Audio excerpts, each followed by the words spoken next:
So today, these are from a large makeup air unit, and these are two shut-off gas valves. There's two of them because if one leaks, the other one's supposed to be the emergency backup. Obviously, this was a pretty big gas line, 2.5 inch, I believe, and somehow both of these were leaking.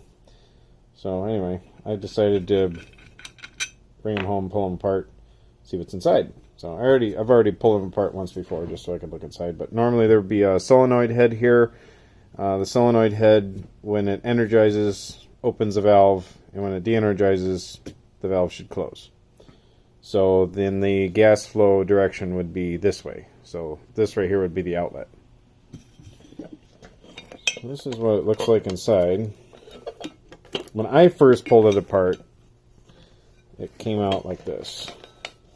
This gasket was still kind of stuck to the bottom. So this is how it looks. So this is the diaphragm. This rubber ring here seats on here, and the incoming gas then can't pass through when this ring seats.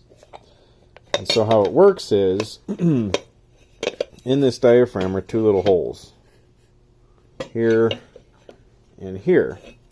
And so when the gas, and both of those holes are exposed to the incoming side of the gas valve. So when the gas is coming in and the valve says, alright, we're going to close, the springs in here start to gently push the diaphragm closed. And the gas pressure then pushes in this diaphragm in these holes and assists in pushing the diaphragm closed. So the gas pressure, incoming gas pressure, actually helps close the valve along with those springs. And then obviously when the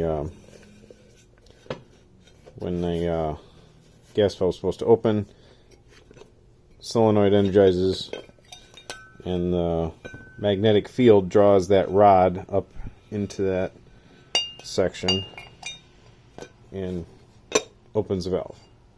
So it goes in, and out. Just like that. So, closed. And open. Open. And then when it lets go, pulls in, it should seal around the rubber.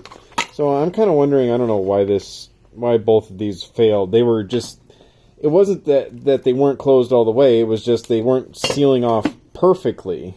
They weren't sealing off enough. A little bit of gas was getting by, and so what was happening is, since both of these were leaking by a little bit of gas, when the unit turned off, you would go up into the burner area, and the burner just had this continuing burning of gas in like different areas and pockets around the burner.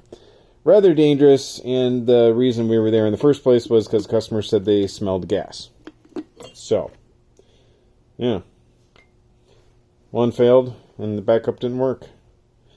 And this unit wasn't that old. I think it was only like 5 years old. As far as we could tell, at least from our supplier, these aren't replaceable, so we had to replace the whole thing. This whatever pipe dope they used held on tight. We had to use quite the cheater bar on our pipe wrench, both of us getting after it, getting this thing off. But there you go, pretty simple.